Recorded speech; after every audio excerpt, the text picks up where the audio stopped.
Kasaragod dating app ഉപയോഗപ്പെടുത്തി 16-കാരനെ ലൈംഗിക പീഡനത്തിനിരയാക്കിയ സംഭവത്തിൽ കുട്ടിയുടെ വിശദമായ മൊഴി രേഖപ്പെടുത്തും.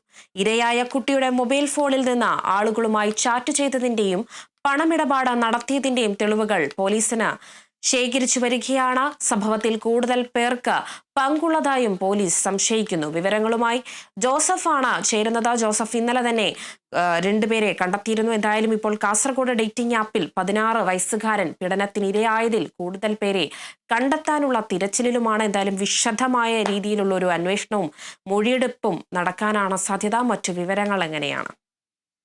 രേണുക, കാസർഗോഡ് ചന്തേര പോലീസ് സ്റ്റേഷനിലെ 16-കാരനാണ് ഈ പീഡനത്തിനിരയായത്. കഴിഞ്ഞ ഞായറാഴ്ചയാണ് ഇതുമായി ബന്ധപ്പെട്ട പരാതി ചന്തേര പോലീസിന് തന്നെ ലഭിക്കുന്നത്. ഈ സംസ്ഥാനത്ത് തന്നെ ഇത്തരത്തിലുള്ളൊരു തട്ടിപ്പ്, പലവിധത്തിലുള്ള തട്ടിപ്പുകൾ ഡേറ്റിംഗ് ആപ്പ് ഉപയോഗിച്ച് നടന്നിട്ടുണ്ടെങ്കിലും സമാന രീതിയിൽ, അതായത് ഇത്തരത്തിലുള്ള രീതിയിലുള്ളൊരു തട്ടിപ്പ് സംസ്ഥാനത്ത് തന്നെ ആദ്യമാണ്. അതുകൊണ്ട് തന്നെ ഈ പോലീസ് ഉൾപ്പെടെയുള്ള സംവിധാനങ്ങൾ ചില അവ്യക്തതകൾ നേരിടുന്ന ഒരു സാഹചര്യമുണ്ട്. അതുകൊണ്ടാണ് ഇത്തരത്തിൽ ഈ കുട്ടിയെ വിശദമായി ചോദ്യം ചെയ്യാൻ അന്വേഷണ സംഘം തയ്യാറെടുക്കുന്നത്. കഴിഞ്ഞ ദിവസം ചൈൽഡ് ലൈന് നൽകിയ കൗൺസിലിംഗിനിടെയുള്ള വിവരങ്ങൾ മാത്രമാണ് പ്രാഥമികമായി ലഭിച്ചിട്ടുള്ളത്. അതിനുശേഷം കുട്ടിയെ വീണ്ടും വിശദമായി ചോദ്യം ചെയ്യാൻ ഒരുങ്ങുകയാണ് പ്രത്യേക അന്വേഷണ സംഘം. ഈ കുട്ടി ഈ ഗേ ഡേറ്റിംഗ് ആപ്പ് ഉപയോഗപ്പെടുത്തിയിട്ടാണ് ആളുകളെ കണ്ടെത്തിയതും ഇത്തരത്തിൽ ബന്ധം സ്ഥാപിച്ചതും. എന്തായാലും മാത്രവുമല്ല, ഈ ആളുകളിൽ നിന്നെല്ലാം ചാറ്റ് ചെയ്തതിന്റെയും പണം സ്വീകരിച്ചതിന്റെയും തെളിവുകളും പോലീസ് ഇപ്പോൾ കണ്ടെത്തിയിട്ടുണ്ട്. 19 പേർ കൂടാതെ അതിൽ കൂടുതൽ ആളുകൾ ഇതിൽ ഉൾപ്പെട്ടിട്ടുണ്ട് എന്നാണ് പ്രാഥമികമായി ലഭിക്കുന്ന വിവരം. ഇതിന്റെ അടിസ്ഥാനത്തിലാണ് കുട്ടിയെ കൂടുതൽ വിശദമായ മൊഴി രേഖപ്പെടുത്താൻ ഇപ്പോൾ അന്വേഷണ സംഘം തയ്യാറെടുക്കുന്നത്. കുട്ടിയുടെ മാനസിക നില ഒരു സ്ഥിരതയിലെത്തിയതിനു ശേഷം ഇത്തരത്തിൽ ഈ ചോദ്യം ചെയ്യൽ മതി എന്ന ആദ്യഘട്ടത്തിൽ തന്നെ തീരുമാനിച്ചിരുന്നു.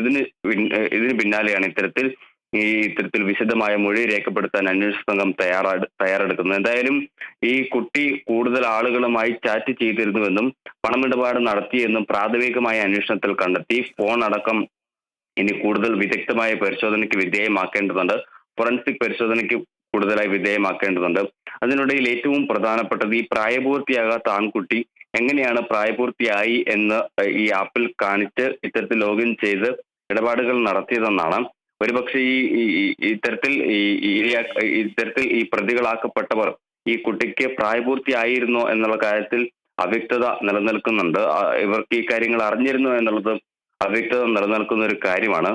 മാത്രമല്ല, ഈ കണ്ടെത്തിയ പ്രതികൾ ആരും പരസ്പരം തമ്മിൽ അറിയുന്നവരല്ല. ഈ ആപ്പിലൂടെ മാത്രം പരിചയപ്പെട്ട ആളുകളാണ് എന്നാണ് മനസ്സിലാക്കാൻ സാധിക്കുന്നത്.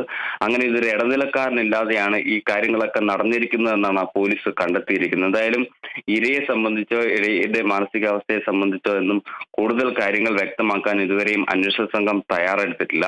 ഈ വിവിധ ഭാഗങ്ങളിൽ ഈ കുട്ടി പോകുകയുണ്ടായി. ഇത്തരത്തിൽ ഈ വിവിധ ഭാഗങ്ങളിൽ പോകുമ്പോൾ ഈ വീട്ടുകാർ ഇതൊന്നും അന്വേഷിച്ചില്ലേ എന്ന് മാധ്യമപ്രവർത്തകർ കഴിഞ്ഞ ദിവസം ജില്ലാ പോലീസ് മേധാവിയോട് ചോദിച്ചതാണ്. ഈ ചോദ്യങ്ങളോടൊന്നും പ്രതികരിക്കാൻ പോലീസോ അന്വേഷണ ഉദ്യോഗസ്ഥരോ തയ്യാറായിരുന്നില്ല.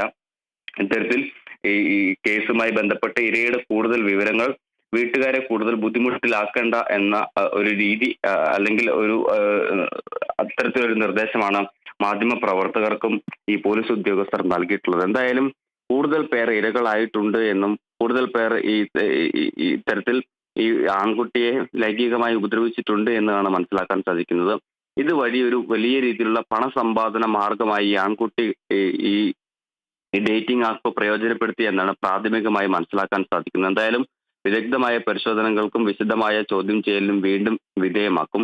കൂടുതൽ ആളുകൾ ഉൾപ്പെട്ടിട്ടുണ്ടെങ്കിൽ അവരെ കൂടി ഈ പ്രതിപട്ടികയിൽ ചേർത്ത് ഈ അന്വേഷണ സംഘത്തെ അടക്കം വിപുലീകരിച്ച് അന്വേഷണം ധരിപ്പിക്കാനുള്ളൊരു നീക്കത്തിലാണ് ഇപ്പോൾ പ്രത്യേക അന്വേഷണ സംഘമുള്ളത്.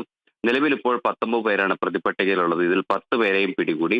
ബാക്കിയുള്ള 9 പേർക്ക് വേണ്ടിയുള്ള തെരച്ചിൽ ആരംഭിച്ചിരിക്കുകയാണ്. കണ്ണൂർ, കോഴിക്കോട്, എറണാകുളം, കാസർഗോഡ് ജില്ലയിൽപ്പെട്ടവരാണ് ഇവരിൽ ഭൂരിഭാഗവും. എന്തായാലും വിവിധങ്ങളായ സ്റ്റേഷനുകളിൽ ഇതിനോടകം 13 കേസുകൾ രജിസ്റ്റർ ചെയ്തിട്ടുണ്ട്. കൂടുതൽ കേസുകൾ കൂടി രജിസ്റ്റർ ചെയ്യാനുള്ള സാധ്യതയാണ് ഇപ്പോൾ മുന്നിൽ കാണുന്നത്. രേണുക. ശരി ജോസഫ്.